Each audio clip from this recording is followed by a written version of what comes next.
Assalamualaikum warahmatullahi wabarakatuh. Baik, bertemu lagi dengan saya Pak Bagus Priambodo dalam mata kuliah Ekologi. Pada video kali ini kita akan melanjutkan membahas mengenai struktur populasi. Ya, pada video kali ini ada dua hal yang akan saya bahas mengenai population growth model dan juga population regulation. Sebelum masuk ke topik tersebut, kita akan membahas sedikit mengenai tabel kehidupan yang sudah kita diskusikan minggu lalu. Ada beberapa tambahan yang harus saya sampaikan. Di sini ada dua macam tabel kehidupan. Yang pertama ada cohort life tables dan yang kedua ada period atau static life tables. Nah, nanti akan saya sampaikan perbedaannya dengan contoh ya pada slide berikutnya. Kalau pada cohort life table di sini biasanya menunjukkan adanya kemungkinan kematian dari suatu organisme atau manusia dengan kelompoknya. Ya, biasanya kalau pada tipe ini akan ditunjukkan mulai dari lahir hingga mati, jadi seumur hidupnya. Lalu yang kedua ada period atau static life tables. Di sini biasanya menunjukkan kemungkinan kematian juga bagi organisme atau manusia pada umur yang berbeda. Jadi nanti ada range tertentu, ada range umur yang akan dibahas. Dan biasanya eh, data yang disampaikan adalah dalam 1 tahun atau dalam rentang tahun tertentu. Ya, berikut adalah dua contoh tabel kehidupan yang dengan tipe cohort. Nah, cohort ini artinya kelompok ya. Jadi yang pertama, yang tabel di sebelah kiri, ini adalah tabel kehidupan dari kelompok tumbuhan, kelompok rumput Poa annua. Seperti yang saya sampaikan sebelumnya bahwa di sini ada apa ya, kelompok-kelompok umur ya. Di sini ada kelompok umur 1, 2, 3 sampai 8. Nah, ciri lainnya biasanya pada life table cohort akan menunjukkan jumlah yang hidup, number alive. Ini mulai dari banyak hingga 0. Jadi biasanya seperti ini akan ditampilkan dari yang paling banyak hingga 0 dan seterusnya. Lalu pada contoh kedua di samping kanan ini adalah contoh dari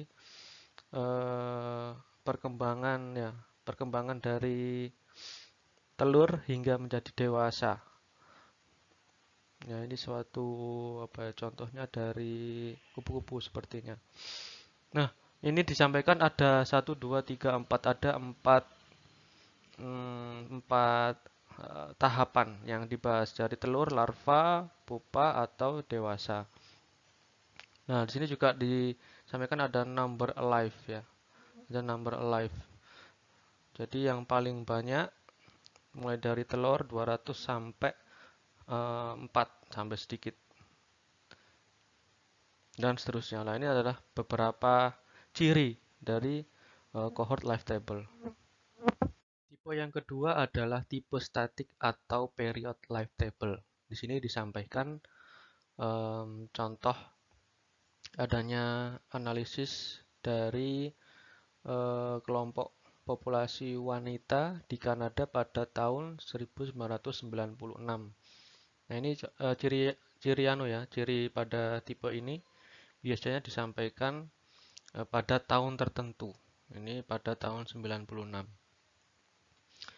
Lalu di sini ada range ya, ada kisaran-kisaran umur yang dibahas. Ini juga salah satu ciri dari static atau period life table. Di sini disampaikan ada 0 sampai 4, ada 5 sampai 9 dan yang terakhir 90 sampai atas 90.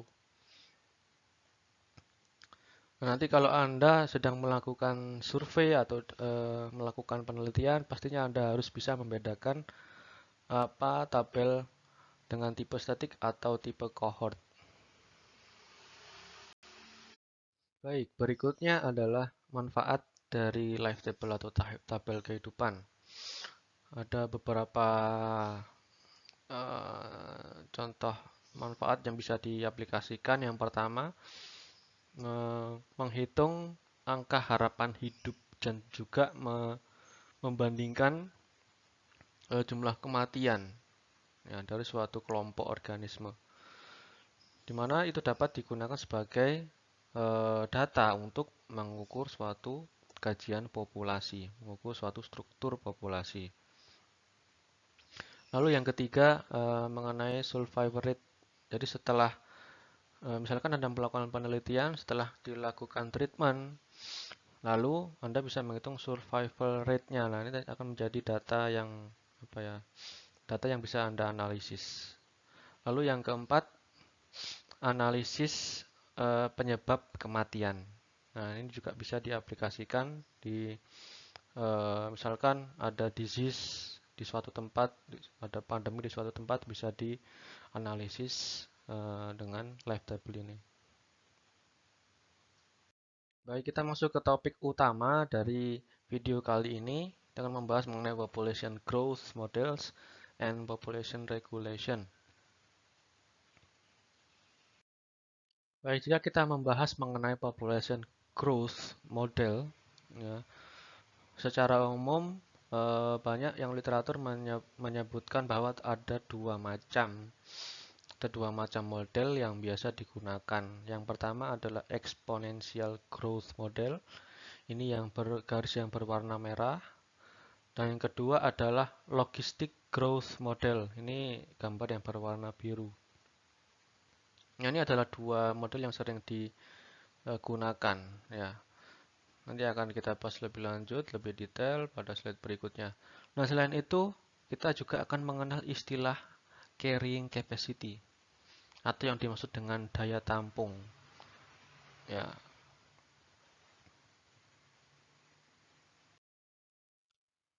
Tipe pertama dari model population growth adalah eksponensial atau banyak yang menyebut juga sebagai J-shape curve atau kurva J. Jadi bentuknya seperti huruf J ya, kalau kita lihat pada gambar samping sebelah kanan. Nah, model ini akan terjadi apabila ada persyaratan-persyaratan yang harus dipenuhi. Yang pertama, ini ketika sumber daya yang ada itu unlimited atau tidak terbatas. Pastinya akan bisa menghasilkan perkembangan populasi yang terus naik seperti ini. Kemudian tidak ada batasan energi, kemudian perkembangan dan juga reproduksi. Jadi setelah sumber daya yang tidak terbatas, lalu ada energi, perkembangan, reproduksi yang tidak terbatas, dan akhirnya bisa meningkatkan ukuran populasi semakin besar dan semakin besar. Nah, namun ini kalau kita amati di alam atau di lapangan pastinya jarang sekali terjadi, bahkan tidak pernah terjadi ya. Yang kita tahu bahwa sumber daya alam itu pasti terbatas ya. Segala sesuatunya pasti ada batasan-batasan yang harus diketahui. Nah, namun model ini bisa terjadi ketika kita membahas pada range tertentu ya. Harus ada batasan yang akan kita amati baru model ini bisa diaplikasikan. Nah, model population growth yang kedua adalah logistik atau juga disebut sigmoid atau juga disebut sebagai S-shape curve atau kurva S karena bentuknya seperti huruf S ya. Jadi model ini bisa diaplikasikan dengan beberapa syarat. Yang pertama, perkembangan dari suatu populasi itu biasanya dibatasi dengan sumber daya yang ada. Terdapat sumber daya alam yang terbatas. Ini kebalikan dari model eksponensial ya. Lalu biasanya terdapat carrying capacity yang membatasi pertambahan populasi. Nah, apa sih carrying capacity ini? Carrying capacity ini bisa disebut sebagai daya tampung. Daya tampung yang bisa diberikan oleh alam kepada populasi yang ada. Jadi gambarannya seperti ini. Pada gambar sebelah kanan, carrying capacity ini batasannya segini. Oleh karena itu, populasi yang ada dia tidak akan bisa melebihi daya tampung alam yang diberikan. Jadi ketika sudah notok, sudah nyampe ke daya tampung maksimal, kemudian dia akan tidak bertambah, ukuran populasinya tidak akan bertambah secara signifikan. Jadi dia akan melandai seperti ini. Makanya tidak naik terus, kemudian dia akan melandai. Sehingga menghasilkan kurva berbentuk huruf S. Ini dari sedikit penjelasan yang telah saya sampaikan sebelumnya, pastinya Anda sudah mengira bahwa model logistik adalah model population growth yang paling realistis yang terjadi di alam. Tidak mungkin suatu populasi itu pasti naik terus, tidak mungkin ya. Nah, pada model logistik ini dia mendeskripsikan bagaimana suatu populasi itu bisa tumbuh dengan perlahan. Jadi tidak secara signifikan langsung naik drastis. Jadi dia dia berkembang, bertambah secara perlahan mendekati daya tampung yang ada. Lalu pastinya exponential growth model ini, model eksponensial tidak bisa terjadi dengan waktu yang sangat lama ya. Jadi ada range tertentu, pastinya ada beberapa faktor yang menyebabkan suatu populasi itu menjadi banyak. Contohnya kita mengenal istilah blooming atau kita pada tumbuhan ya. Kalau pada tumbuhan blooming, kalau pada hewan kita mengenal istilah outbreak. Nah, dua istilah ini biasanya ada penambahan populasi yang sangat banyak, yang signifikan pada suatu organisme karena disebabkan oleh putusnya rantai makanan. Ada organisme tingkat trofik di bawahnya yang hilang, akhirnya dia bisa bertambah banyak populasinya. Nah, itu tapi tidak terjadi secara terus-menerus. Jadi ada range waktu, rentang waktu tertentu ya. Oleh karena itu ada carrying capacity, ada daya tampung yang bisa mengendalikan jumlah populasi. Ya, pada gambar ini kita bisa melihat contoh real dari populasi anjing laut seals. Pada gambar sebelah kanan ada grafik kurva yang menunjukkan pertambahan populasi dari seals ini ya. Ini disampaikan dari tahun 1975 sampai tahun 2000 ada fluktuasi populasi yang terjadi. Ya, bintik-bintik orange atau lingkaran yang berwarna orange ini adalah populasi dari seals tersebut.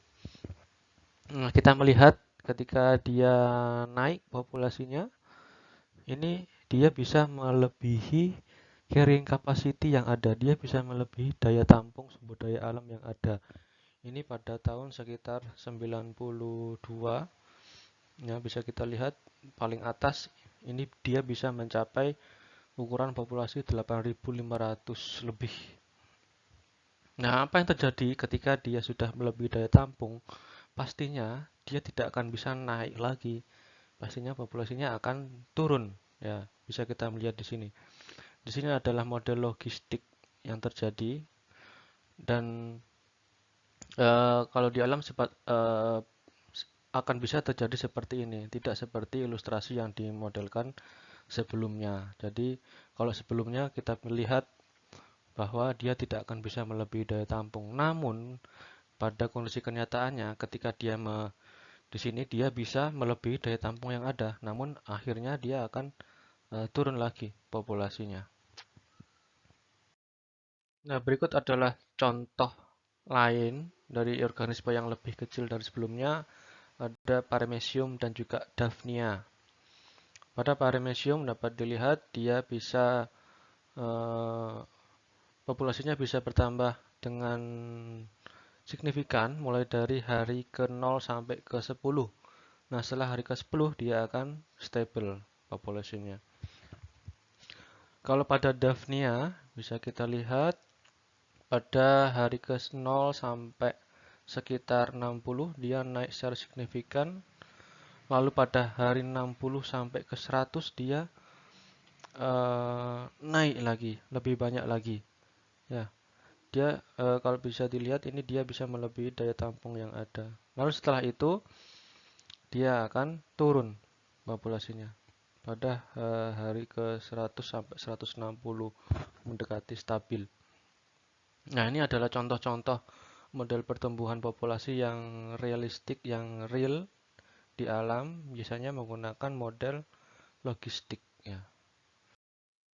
Sebelumnya kita banyak membahas mengenai daya tampung atau carrying capacity. Apa sih carrying capacity ini? Atau disebut juga sebagai KK. Ini adalah ukuran populasi maksimum yang bisa disupport oleh lingkungan atau sumber daya yang ada.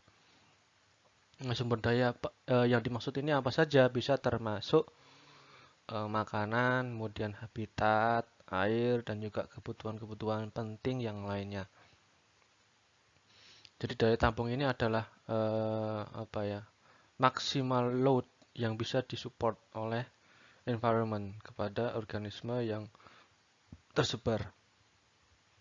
Selanjutnya kita membahas mengenai topik kedua yaitu regulasi populasi atau population regulation.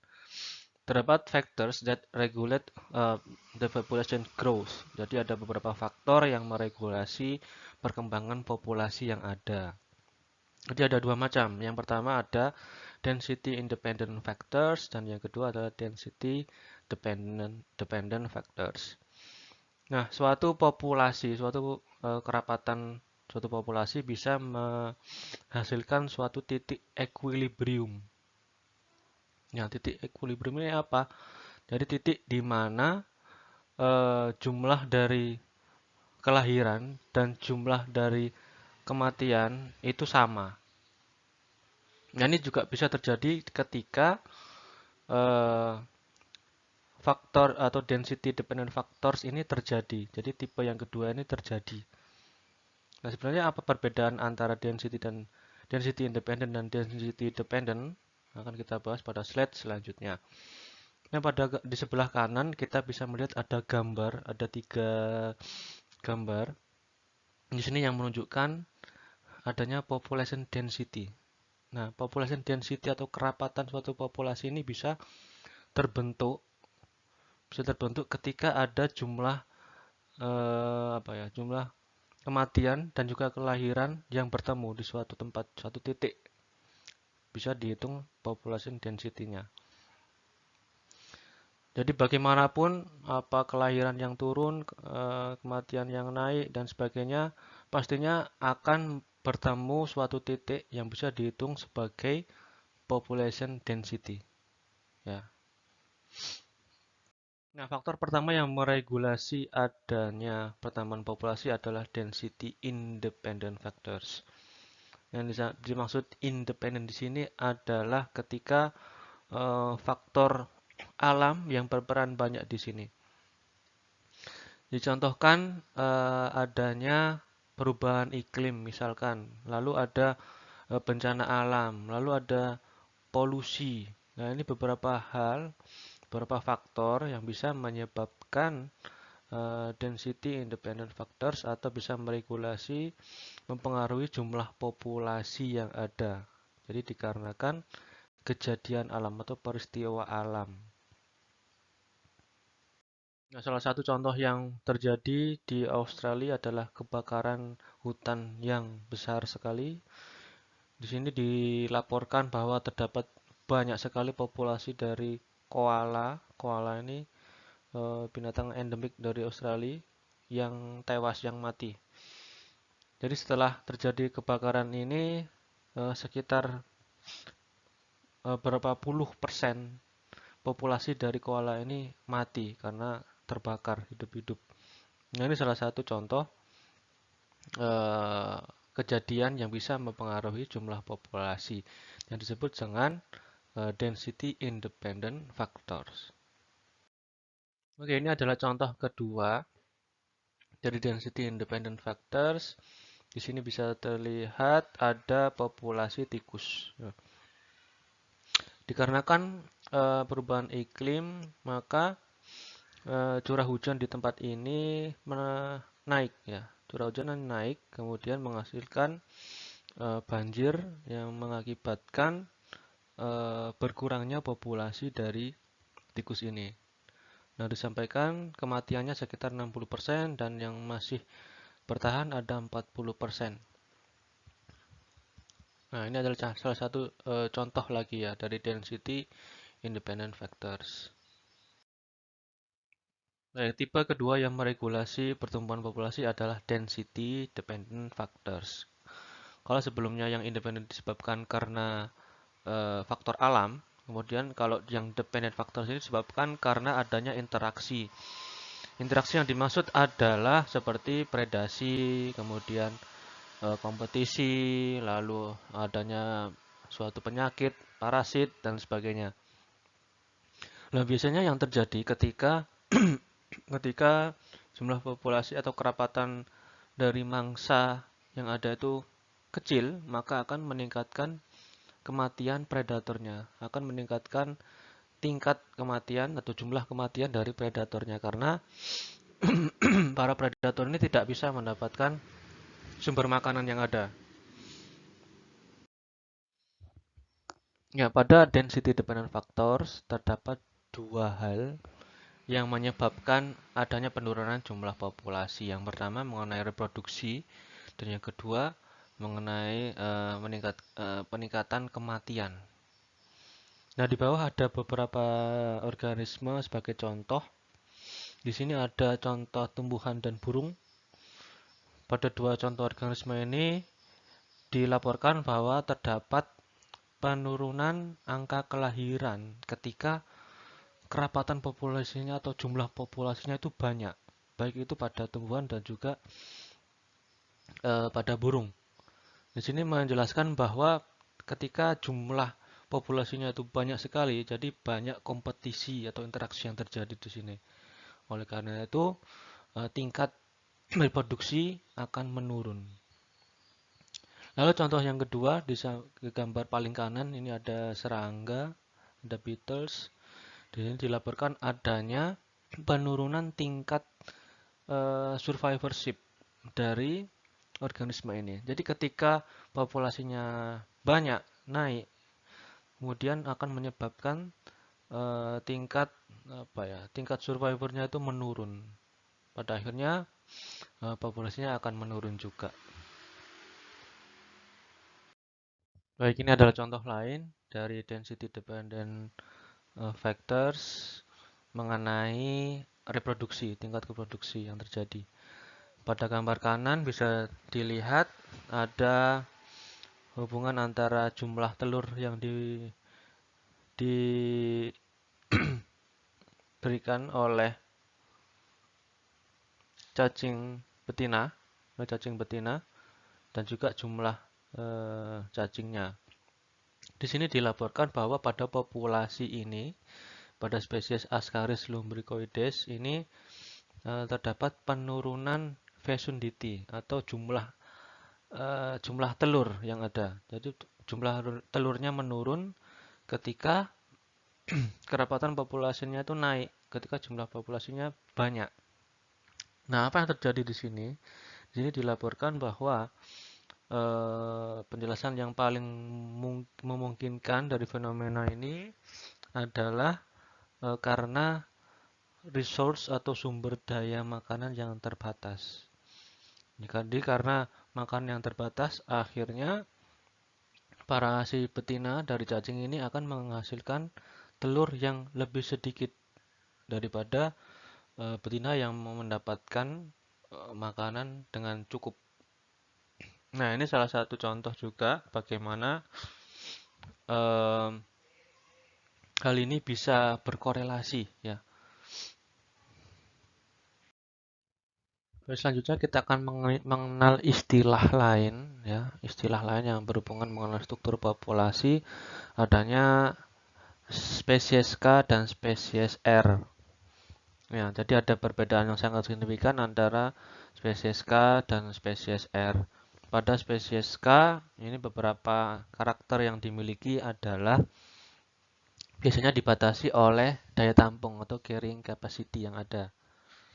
Lalu biasanya termasuk dalam density dependent. Ya, masih ingat ya, density dependent. Lalu biasanya jumlah populasinya relatif stabil. Bisa dilihat pada gambar sebelah kiri pada grafik yang K ya. Jumlahnya bisa stabil mendekati carrying capacity yang ada. Lalu contoh karakteristik pada organisme yang ada biasanya dia bentuknya atau tubuhnya besar, lalu memiliki umur yang panjang. Selanjutnya dia akan menghasilkan keturunan yang sedikit atau bisa dihitung.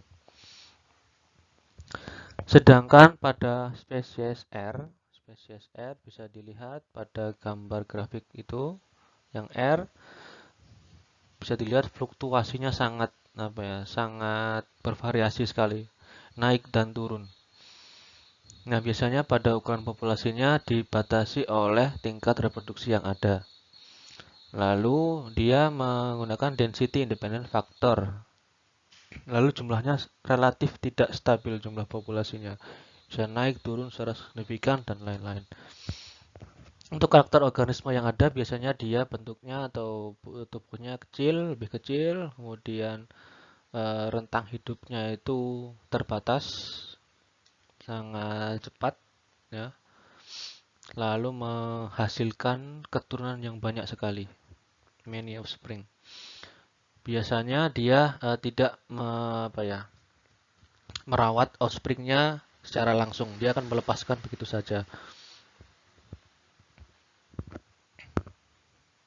Nah, biasanya untuk tingkat kematian yang ada, tingkat kematian pada spesies R ini biasanya lebih tinggi. Ya, tingkat kematiannya lebih mudah untuk mati daripada spesies K. Oke, di sini ada 4 contoh organisme yang ada.